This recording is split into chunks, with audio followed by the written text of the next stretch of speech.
Bluetooth para música de alta fidelidade. Mas a pergunta que muitas vezes é feita é: que qualidade podemos obter através do Bluetooth? E existem opiniões polarizadas. O grupo dos audiófilos diz que não, enquanto o grupo dos usuários comuns diz que o som é até bem bom. Vamos entender, afinal, quais limitações temos e quais possibilidades existem. E a primeira discussão é se 16 bits são suficientes para nós ou se precisamos de uma fonte de 24 bits para ouvir no mais alto nível. E aqui eu encontrei uma pesquisa para vocês que foi realizada com um público bastante amplo e vamos analisar toda a demografia, como tudo isso foi feito. E eles tinham que identificar a diferença entre um sinal musical de 16 bits e um sinal musical de 24 bits em equipamentos de altíssima qualidade. E aqui vemos essa pesquisa, inclusive aqui é possível até escolher o idioma. Vamos escolher. Pronto, vamos mudar para o idioma russo.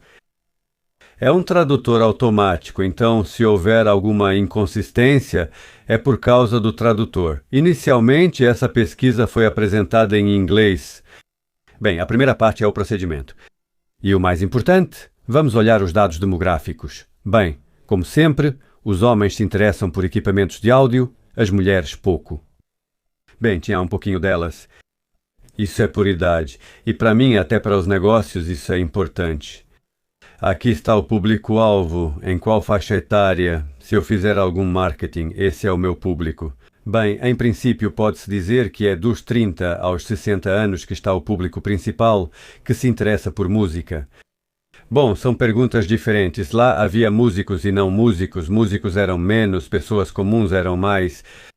Se você trabalha com produção musical, trabalha em estúdio ou é uma pessoa comum, ou seja, havia profissionais que trabalham na área.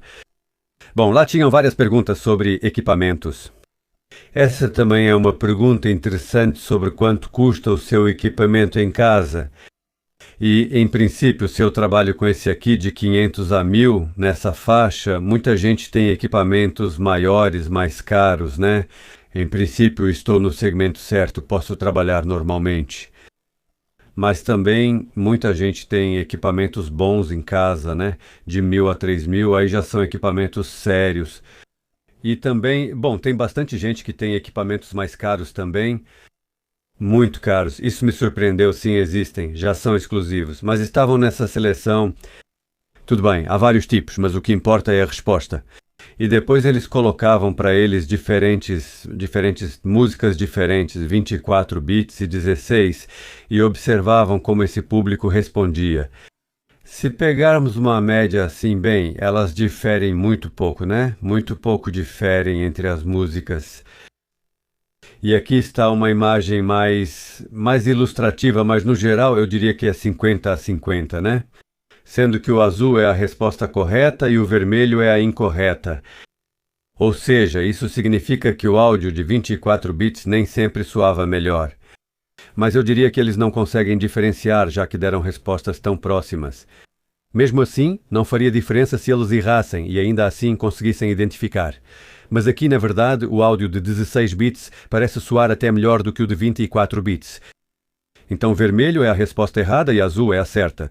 E se você olhar, é 50 a 50, 50 a 50, lá também é 50 a 50. Mesmo o fato de terem errado mais aqui, isso é só estatística. Eles não ouvem, as pessoas não ouvem. Tem músicas diferentes lá de todos os gêneros. Em resumo, a resposta é a seguinte: em um equipamento normal, bom, em um equipamento normal e bom, nós não ouvimos diferença entre 16 bits e 24 bits. E que conclusão podemos tirar? Podemos concluir que para esse, digamos, absoluto high-end, a qualidade do CD é um padrão? Sim, é um padrão. Mais do que isso, basicamente, não precisamos. A indústria deve continuar oferecendo algo, mas a prática mostra que não faz sentido. Aqui tem um link, se quiserem, procurem e vejam os detalhes por conta própria. Mais um conceito. Precisamos falar um pouco sobre teoria. Sim, eu entendo que isso não é interessante, mas sem teoria é muito difícil para nós conversarmos. Nos comentários ela deve ser compreendida em alguma coisa, sim, e aqui também existem fundamentos teóricos. Existe um teorema comprovado de amostragem de Nyquist-Shannon, mas na Rússia ele é conhecido como Teorema de Kotelnikov, que um sinal digitalizado pode ser reproduzido 100% se a frequência de amostragem for o dobro da frequência máxima do sinal. Bem, se no áudio a frequência mais alta é 20 kHz, se usarmos 40 kHz, então podemos reproduzir completamente o sinal. Mas o primeiro padrão foi adotado para CD como 44,1. Basicamente, isso é um derivado da frequência do sinal de vídeo NTSC, para evitar intermodulações mútuas. É um sistema complicado. Depois simplificaram para 48 kHz. Mas no áudio tudo isso permaneceu como era. E também sobre o fato de que a audição humana percebe melhor as frequências médias do que as baixas e altas, também é possível fazer toda essa quantização de forma que, nas frequências médias, fazemos uma quantização mais cuidadosa e nas altas e baixas, menos. Isso geralmente é usado em algoritmos de compressão. Além disso, no marketing você frequentemente verá uma imagem como esta que mostra marketing, porque um sinal de 24 bits é melhor do que um de 16 bits. Mas isso não é verdade, porque podemos completamente, ou seja, o sinal de 16 bits fica igual quando ele é totalmente restaurado. No geral não há diferença aqui.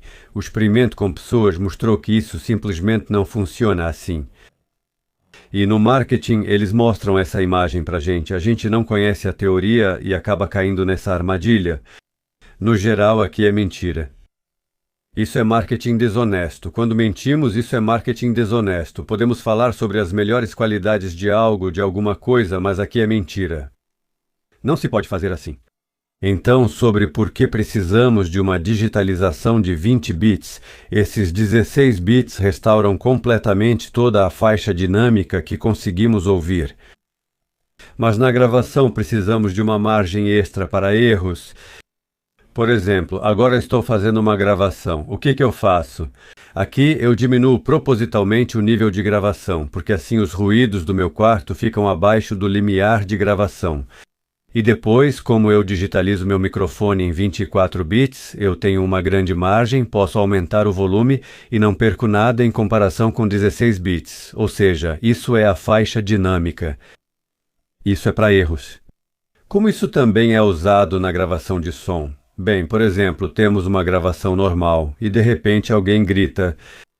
Pessoas emocionais ficam falando sem parar. De repente, alguém grita alto no meio da multidão. E se fizermos com que esse grito ultrapasse o alcance dinâmico, haverá distorções que não podem ser corrigidas. E se ajustarmos para que fique um pouco mais baixo aqui e a pessoa começar a gritar, ainda assim estará dentro do alcance, será digitalizado com qualidade total e depois poderemos remover esses excessos durante o processamento de áudio. E claro, também vamos colocar um limitador adequado lá e, em princípio, todos esses que gritam vão ser reproduzidos perfeitamente. Para que precisamos de digitalização em 32 bits?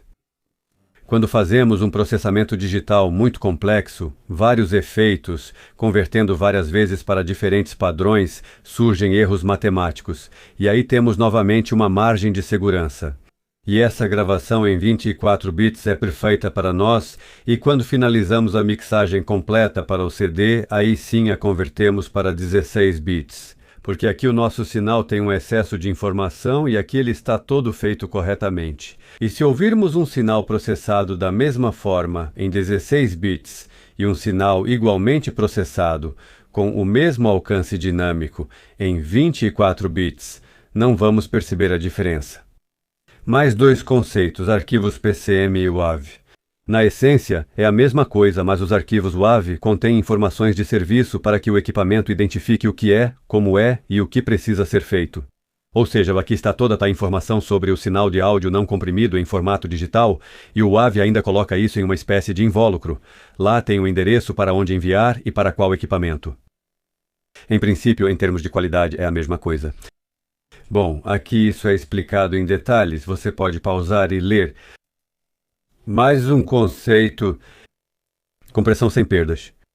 A compressão de áudio sem perdas diminui o tamanho dos arquivos de 30% a 60%. Bem, 60% é quase 3 vezes, e isso sem remover nenhum dado original, o que permite restaurar completamente o sinal de áudio original. Ao contrário dos formatos com perdas, como o MP3 e a AAC, ela preserva todas as informações de áudio. Mas o que nós perdemos? Sim, nós perdemos tempo com a compressão, temos uma latência. Mas o próprio sinal nós podemos reproduzir 100%. Bem, existe um formato chamado FLAC, que muitos conhecem. A Apple tem o ALAC. E tudo isso é uma luta pela largura de banda da rede, ela não é ilimitada. E basicamente, como decidimos qual nível de compressão usar, está principalmente relacionado à latência que podemos tolerar. Então, um número que precisamos lembrar é: arquivos PCM ou WAV em qualidade de CD têm uma taxa de transmissão de dados de 1,4 kilobits por segundo. Esse é o padrão, isso deve ser lembrado, porque quando formos analisar diferentes larguras de banda, vamos ver se conseguimos transmitir esse sinal. Ou outro, ou ele é comprimido, tem atrasos e assim por diante e assim por diante. No geral, se olharmos para o FLAC, Free Lossless Audio Codec, sim, podemos comprimir até cerca de 700, mas se for uma música simples, podemos até mais.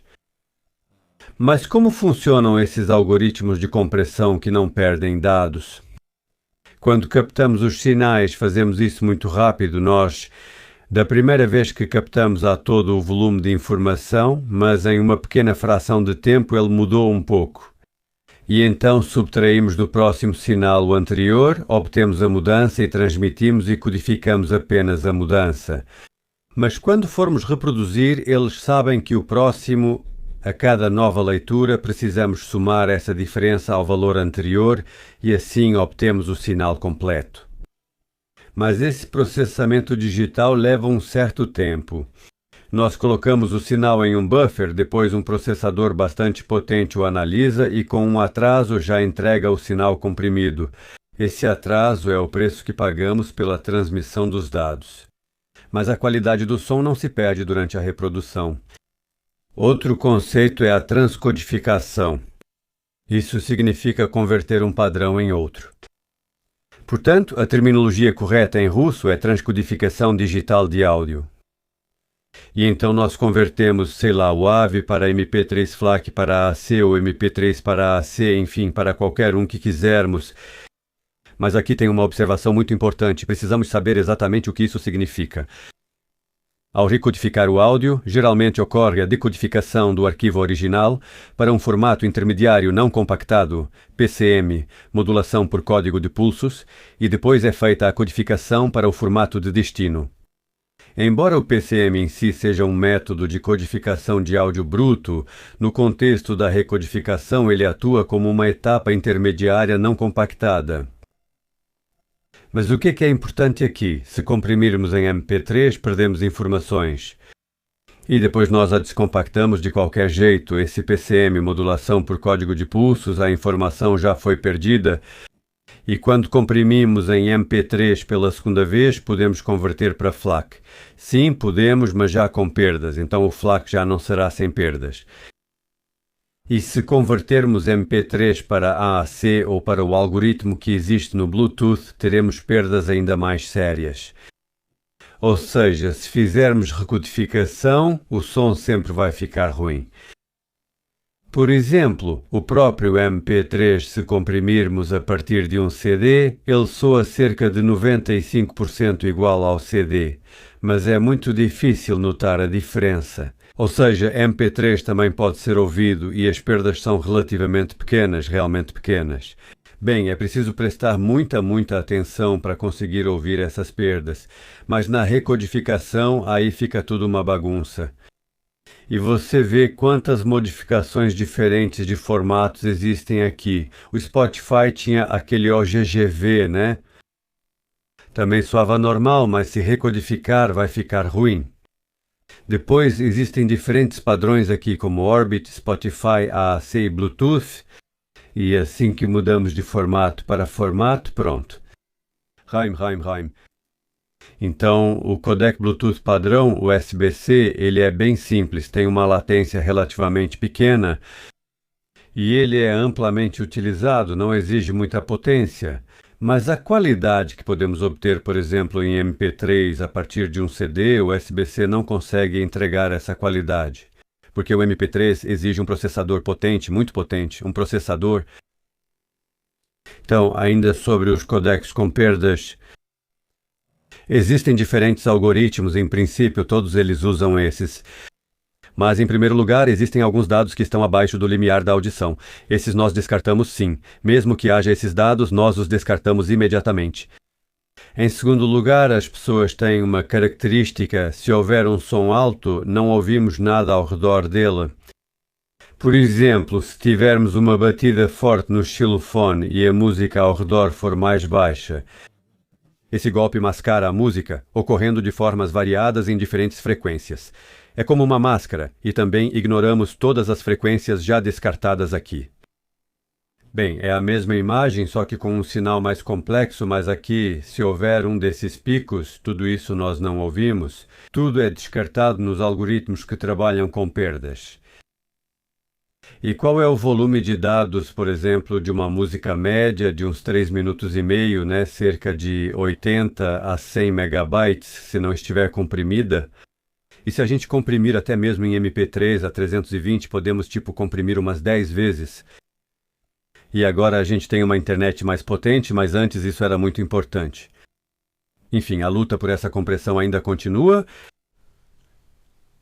Bom, essa é uma compressão séria. Um arquivo assim ou assado faz muita diferença.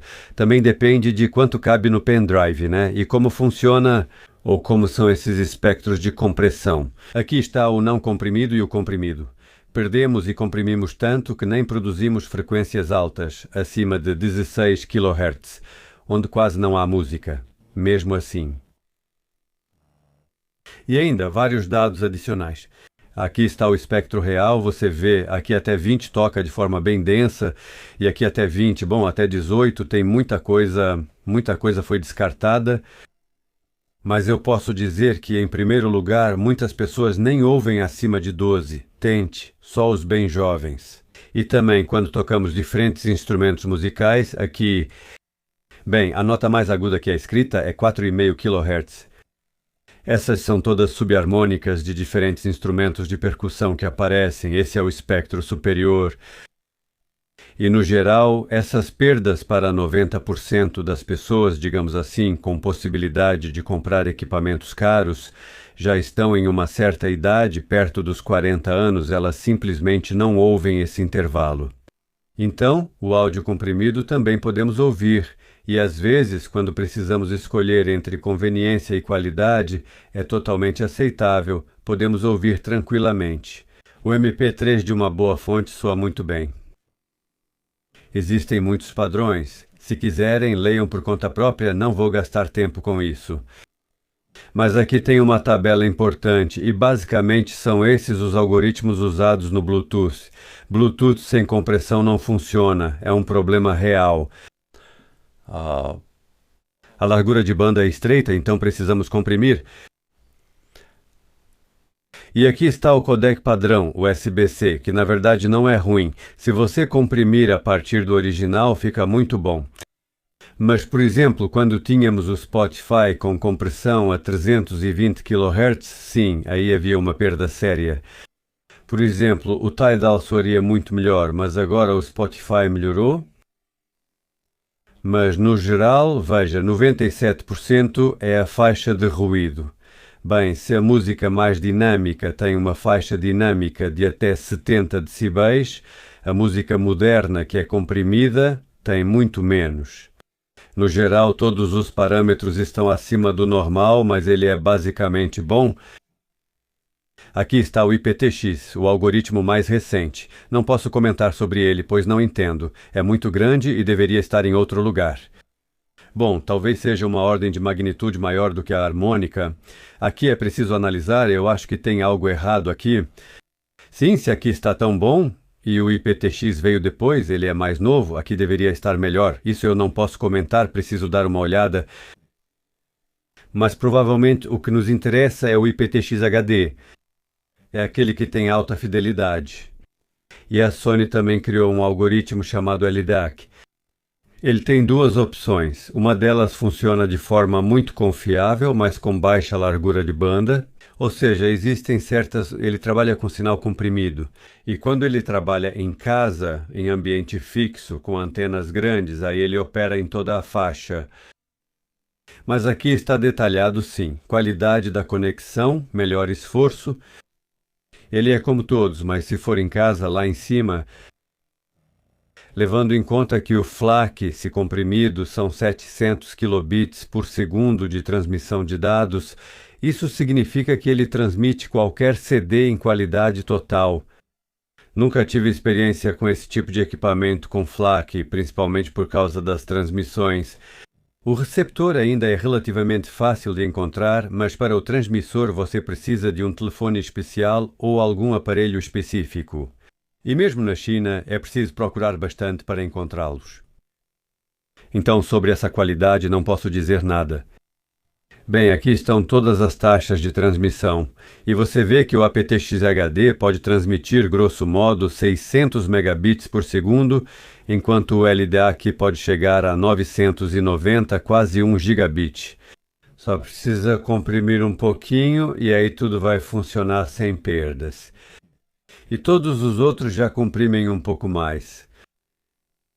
Mas o mais popular é o nosso, tipo o MP3, mas acho que ele é simplificado. Porque ele comprime com menos atraso, então deve soar um pouco pior do que o MP3. E o que temos então? Se pegarmos esses equipamentos Bluetooth, temos os desenvolvimentos mais recentes, especialmente os chineses se esforçaram bastante. Eles colocam o melhor Bluetooth nos conversores digital analógico. E aqui eu escolhi um. Olha só, tem saídas balanceadas, o Bluetooth é incrível e ainda tem fonte de alimentação embutida. Bom, é um aparelho incrível, na minha opinião. Sim, os parâmetros impressionam. As medições estão fora do normal. Nunca tive, não sei como soa, mas as avaliações são ótimas. Sim, lá está entre os melhores dos melhores. Olha, entre os melhores hoje, tipo 120, e aqui o melhor é 123. Ah, fala sério. Essa é a diferença em todas as suas medições. Bem, lá são os mesmos chips. Se colocaram a alimentação correta, por exemplo, se aqui também os 12 volts positivos e negativos estiverem feitos corretamente, então as saídas, o estágio de saída tem um grande alcance dinâmico, é até difícil superar isso. Não há nenhuma falha. E aqui também mediram as saídas balanceadas. Então, incrível mesmo, né? Não tem do que reclamar. Outra coisa que eu gostei nesse aparelho é que ele foi desenvolvido desde o início para ser acessível, para não ser caro.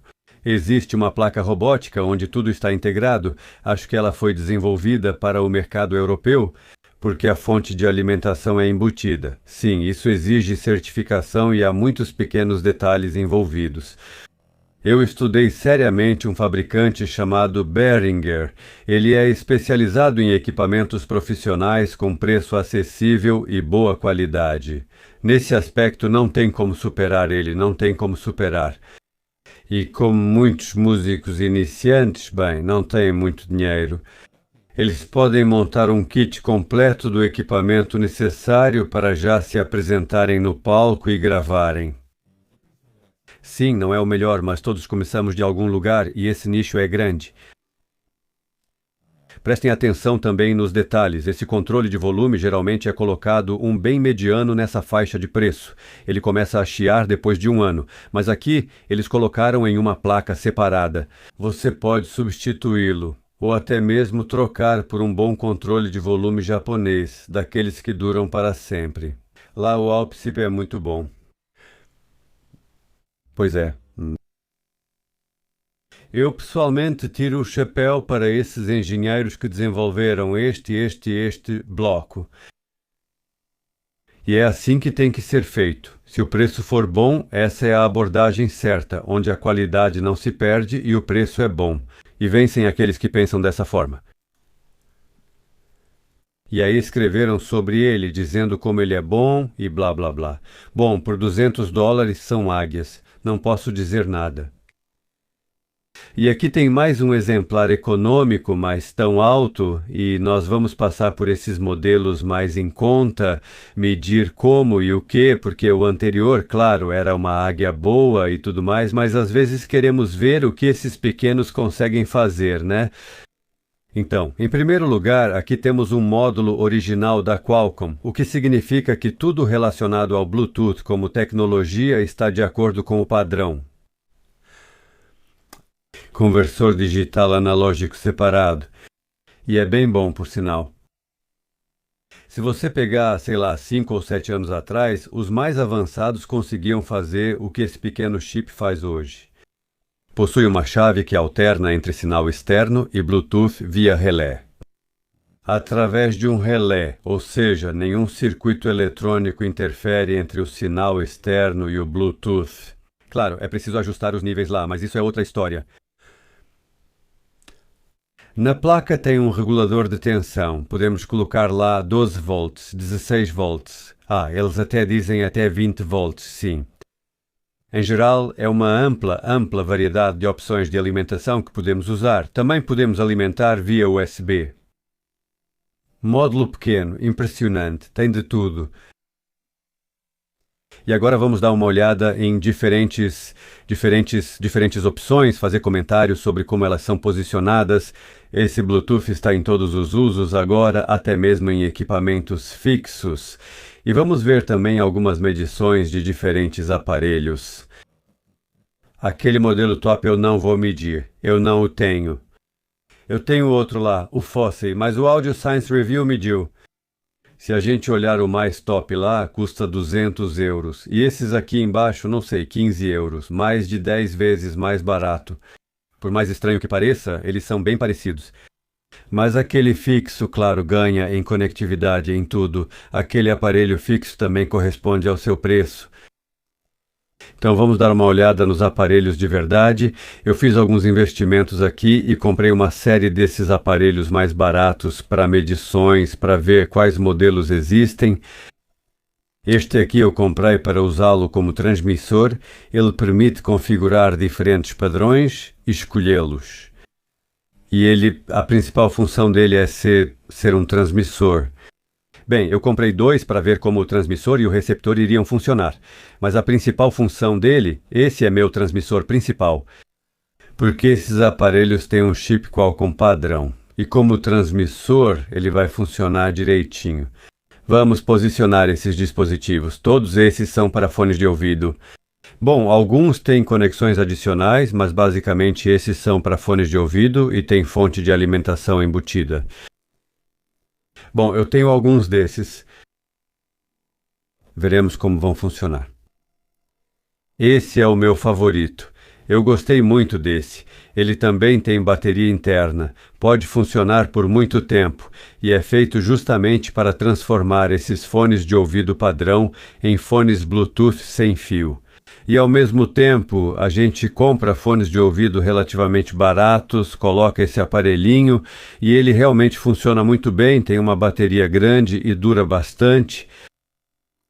Bom, esse é como um tanque, é muito bem construído, pode funcionar como transmissor e receptor, mas ele só tem um padrão que é o USB-C. O menor deles tem a maior bateria. Muito bom, tem um amplificador de saída que dura bastante, consome pouca energia e é ótimo só para ouvir com fones de ouvido, também é bom, mas aquele era menor. E em princípio aquele menor leva vantagem por causa do tamanho, por causa das dimensões, mas isso é algo muito sério. Uma caixinha bem séria de metal, eu gostei dele. Tem um controle remoto pequeno, dá para ligar no modo DSP. Mas esse é o meu favorito, afinal eu comprei 2. Um para colocar na caixinha, outro para mostrar todas essas particularidades. Vejam, esse conversor digital analógico é bom, sobre o qual eu falei, tem todas as entradas e saídas. Enfim, foi exatamente esse exemplar que eu comprei. Nós vamos testá-lo, medir e ver do que ele é capaz. Bem, em geral, aquela plaquinha à direita, ela faz tudo, e a da esquerda é para fones de ouvido. Essa também pode ser usada em equipamentos fixos. Bem, tem outro desse na caixinha que está feito de forma bem caprichada. Eu testei ele, eu gostei. Bem, aqui estão meus fones de ouvido. São fones de ouvido Sennheiser muito bons que foram especialmente desenvolvidos para viagens. Eles se dobram e ficam bem compactos, é fácil de transportar. Mas eu vou testar todos esses módulos com esses fones de ouvido. Eles são relativamente de alta impedância, 16 ohms, se não me engano, ou até 32, não lembro ao certo. E nós vamos primeiro ouvir e depois também medir todos esses pequenos módulos. Aqui eu tenho monitores de estúdio ou fones de ouvido de estúdio. Eles têm 32 ohms de impedância. Vamos ouvir. Talvez eu deva pegar esses fones grandes também. Então vamos medir primeiro. Eu vou usar um gerador profissional para isso. Vou enviar diferentes sinais de teste para este transmissor e ver o que temos na saída. Também vou analisar toda a resposta em frequência, os graves e assim por diante. Aqui eu tenho um transmissor Qualcomm. O chip é bom, sim, ele entrega tudo de forma bem linear. Então se houver algum problema vai ser só na parte receptora.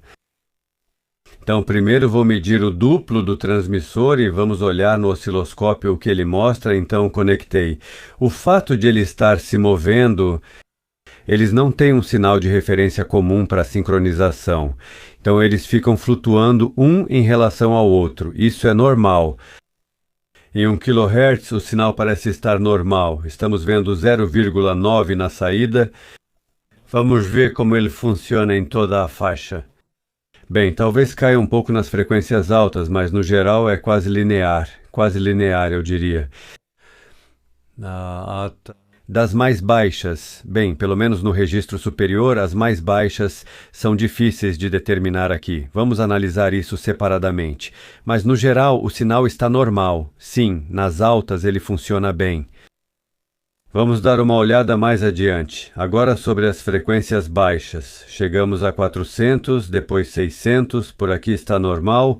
E se subirmos até 1 kHz, continua tudo igual, 0,9 na saída.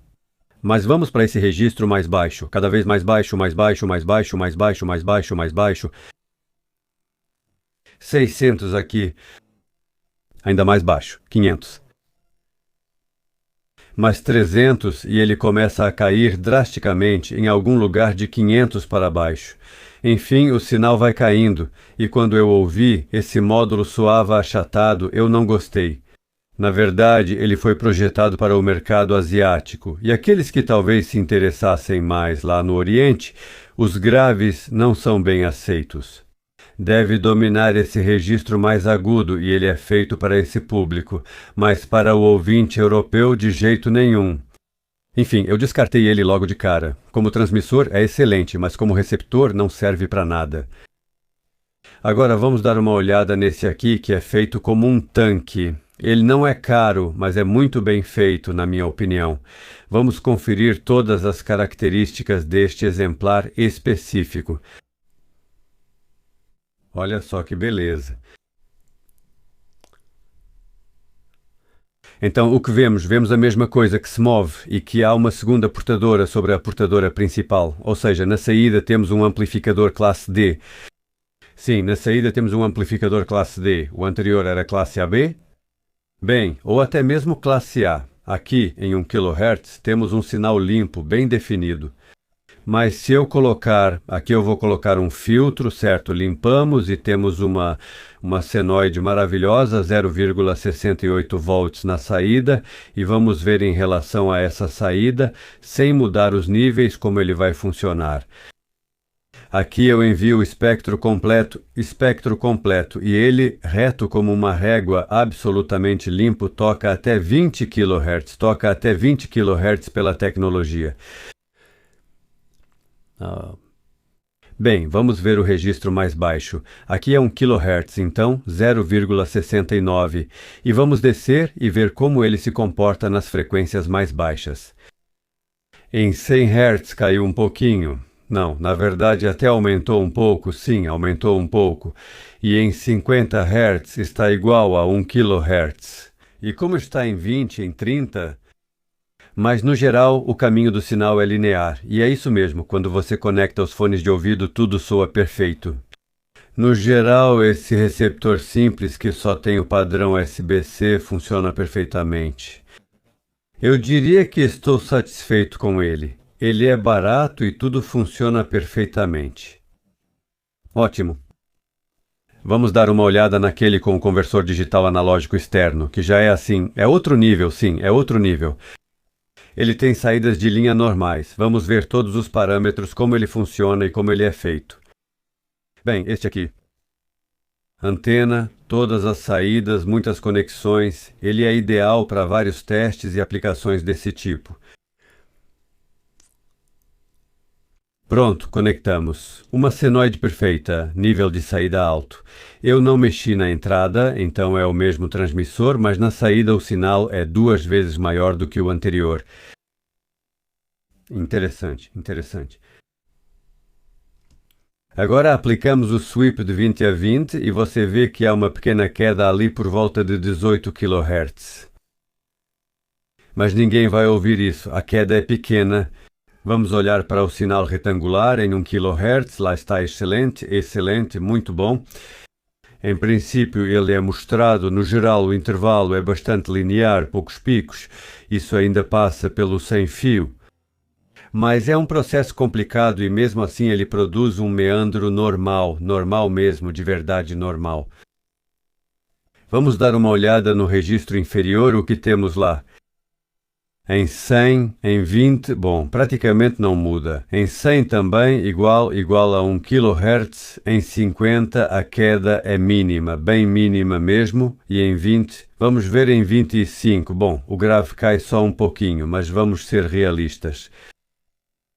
No geral, tem um caminho bastante linear, eu diria.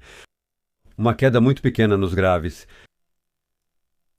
Tá tudo ótimo lá. Podemos usar como um amplificador de entrada de linha, basicamente.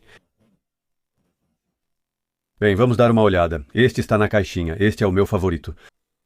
Porque já vem montado e custa quase o mesmo que aquela placa. Mas lá está tudo feito, não precisa adicionar mais nada. Vamos medir o que ele realmente pode fazer. Pronto, ele conectou e o que eu gosto é que ele foi feito de um jeito que, se eu coloco 1 volt na entrada, ele me dá também 1 volt na saída. Ele se comporta, em geral, de forma muito previsível e eu posso usá-lo como fonte para um amplificador de potência ou algum outro dispositivo com entrada linear. 1,08. Então, aplicamos um sweep completo de 20 a 20 mil Hz. Também há uma pequena queda, em torno de 18 mil Hz. Ele começa a cair um pouco, mas isso a gente não vai ouvir. Provavelmente tem algum propósito nisso. No geral, está muito bom. Bom, vamos ver também os impulsos. Bom, o impulso está ótimo, ótimo. Passando por todos esses circuitos, né, sem fio, recepção e assim por diante, a senoide, bom, um aparelho muito decente, muito decente. E eu acho que ele aceita todos os padrões, tanto aptX quanto SBC. Ele não tem LDC, sim, ele não tem LDC, mas mesmo assim o aptX HD é o meu alvo, esse é o meu objetivo.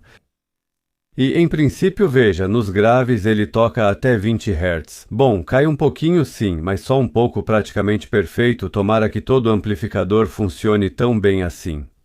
No geral, esse é o meu favorito.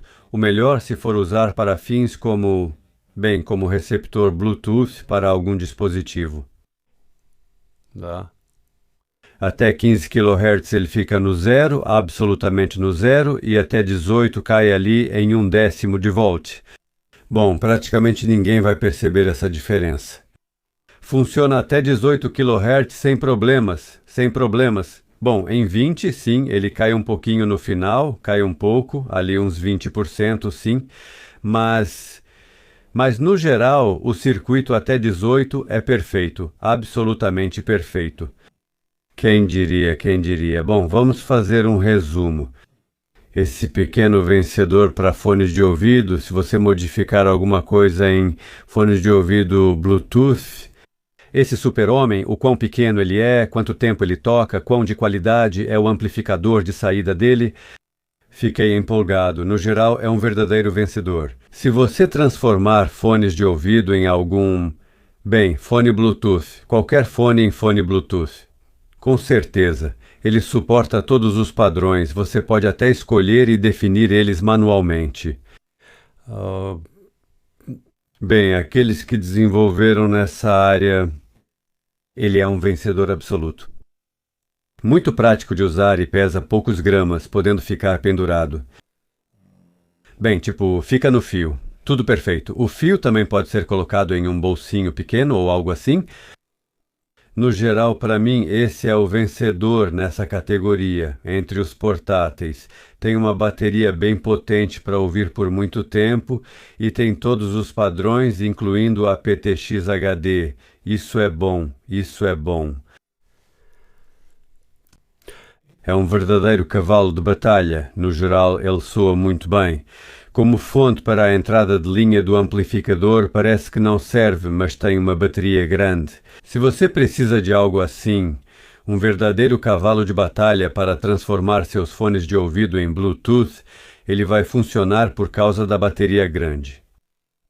Mas eu gosto mais do anterior porque ele é mais leve e isso define o uso. Este aqui vai funcionar por mais tempo, ele é feito de forma mais confiável. No geral, os chineses estão tentando fazer algum equipamento e posicioná-lo no mercado.